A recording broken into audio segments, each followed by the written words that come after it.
What up, Bucs fans, NFL fans, and gambling fans? Welcome to week 6 of Pewter Picks and Props, brought to you by PewterReport.com. I'm your host, Matt Matera from the aforementioned PewterReport.com. As we're going to break down week 6 of the NFL and week 7 of college football. I'm super pumped to get into this week, especially for college football. Some big time games coming up that we will talk about.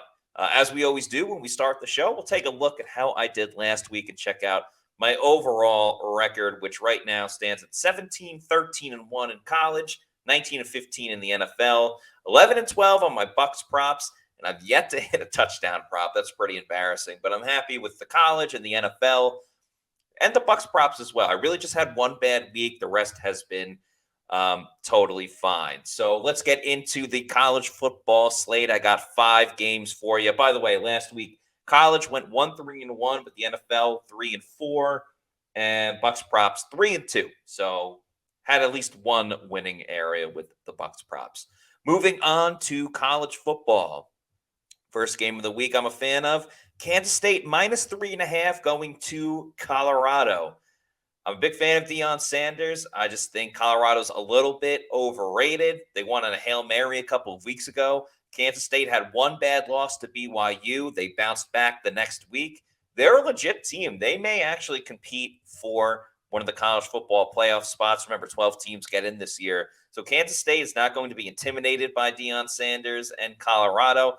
Probably be a fun atmosphere over in Rado, but I'll take Kansas State -3.5. This next pick, you have to pick it every single year. The Red River rivalry, Texas and Oklahoma, over of 49. I know Oklahoma's offense isn't as good as it once was, but Texas can put up a lot of points. And again, this is a system play. You got to go with the Red River rivalry over every single season. So I actually kind of like that it's not in the 50s. I'll take it over at 49. Sticking with the overs, an SEC matchup. I guess Texas Oklahoma is SEC as well, but not the SEC that we know. This one, true blue SEC matchup. Ole Miss, LSU over 62. Ole Miss got back on track last week with the win over South Carolina. Their offense can still score a ton, and LSU has no defense, and they're pretty good at scoring points as well. Love this pick. I may tease this separately with the Red River rivalry as well. May do a teaser with the overs on that one. But for this, I will take over 62 Ole Miss LSU. A couple Big Ten matchups coming up. This one might be the game of the week going on at 7:30. Oregon versus Ohio State. I'll take the Ducks +3 at home. Ohio State, the Buckeyes, haven't really been challenged too much this year, haven't really played a lot of good teams. They seem to slip up once a year. They slipped up against Oregon a couple of seasons ago. That was at Ohio State. This one in Oregon. Oregon's still trying to figure some things out. Their defense has really come on more than I think most people would have believed that they will. I think this is the week Ohio State slips up. Give me the Ducks +3.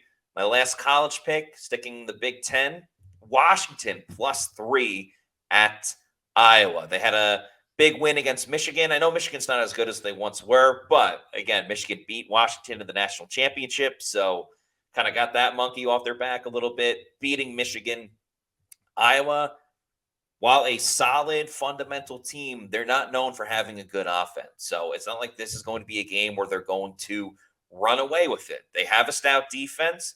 Washington, a true Big Ten matchup for them. I don't love that it's a noon start and they're going from Washington all the way to Iowa, but I believe Washington can stick around with Iowa based on how the Hawkeyes don't have a good offense. So Washington +3.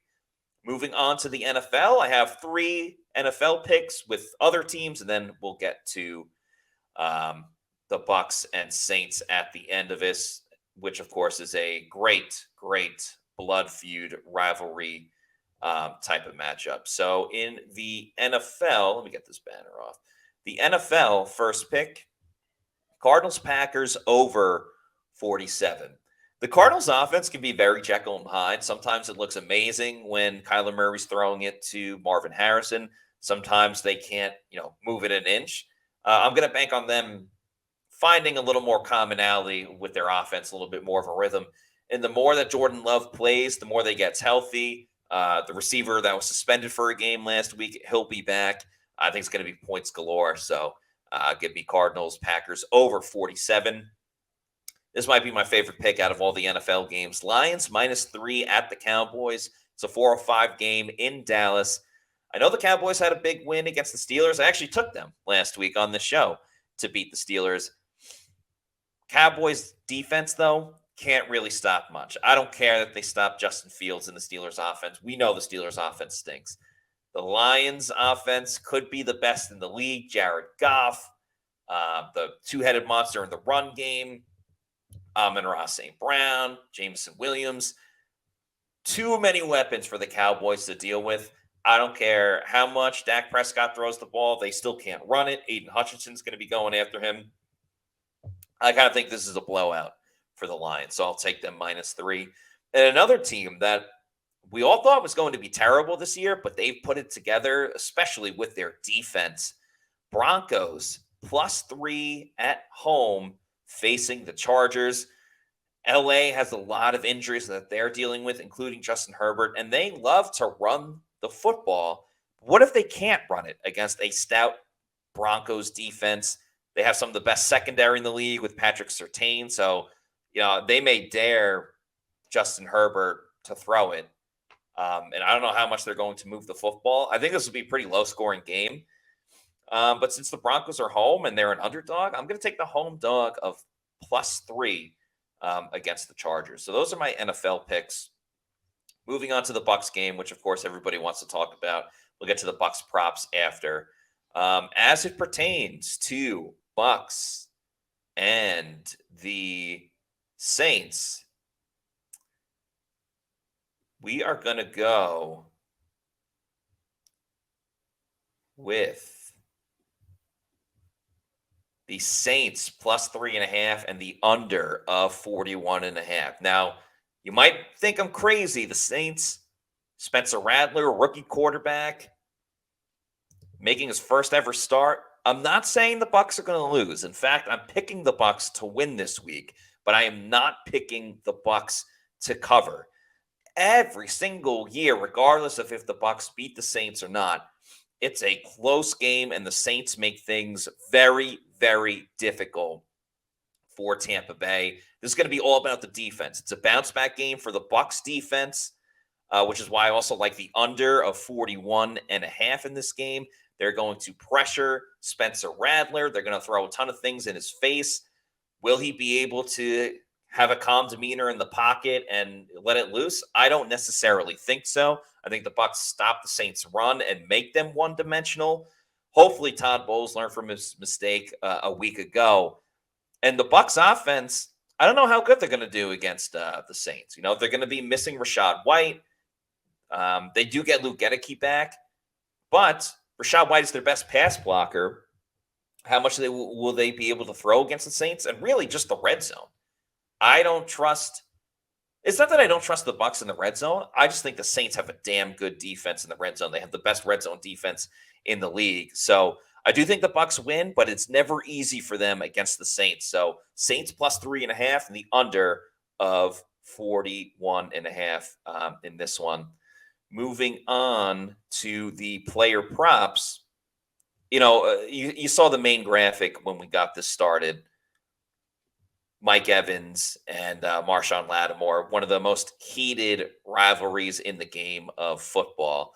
So you got to go with a Mike Evans pick in this one. I'm going to take Mike Evans over 56.5 receiving yards. 56 yards is the amount of receiving yards Mike needs to get for the rest of the season if he wants to get 1,000 yards. Liam Cohen spoke earlier this week about getting him involved early once again. The Bucs have gotten off to those fast starts, and Mike Evans has been a big part of it. So with Alontae Taylor being all over Chris Godwin, I think this is a pretty big game for Mike. Might get some one-on-one opportunities, which he loves to get. If it's Mike Evans versus Marshawn Lattimore, I'm taking Mike all week. So Give me Mike with the over of 56.5 receiving yards. You heard me talk about the red zone a second ago. I think the Bucs can get to the red zone, but I don't know how many times they're going to score touchdowns. So Chase Money McLaughlin becomes one of the most valuable players in this game specifically. Bucs aren't going to score every single time. You have to respect the Saints defense. So because of that, is Chase McLaughlin over 1.5 field goals. Those are my player props this week. I got to go with a touchdown prop like I do every week. I still have not hit a touchdown prop. It's getting sad at this point. So I'm going to go with a guy that's been a locomotive of this team. He's been so important to them moving the football. And that is Christopher Godwin. I'm taking Chris Godwin to score a touchdown in this game. It's been a couple of weeks since he hit the end zone, so he's definitely due. I don't know how impactful he will be in terms of yards and receptions this week because that matchup with Alontae Taylor. But in the red zone, he's able to find some creases. Occasionally, they get him in on some end-around plays. They do screens to Chris Godwin.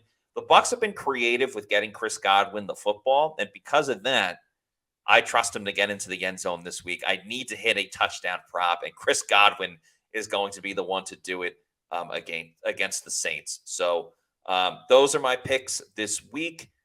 Feeling pretty good about the Bucs props for sure, given how I hit on that last week. Want to get in the winning column again for the overall record since I'm at 11-12. So that'll do it for me on today's show. Hope everybody enjoys this weekend of football, which is going to be great, especially with the college football games on Sunday. If you're not already doing so, please follow us on Pewter Report TV and all of our social media at Pewter Report. You can follow me on Instagram at Maddie_Matera. My ex is Maddie4_Matera. You can see it in the bottom graphic there. So thanks everybody for watching. Hope those in Tampa are safe and doing okay, given with the hurricane that's going on. I've been thinking about everybody in Tampa. So let's go out there, place those bets in, and let's win some money.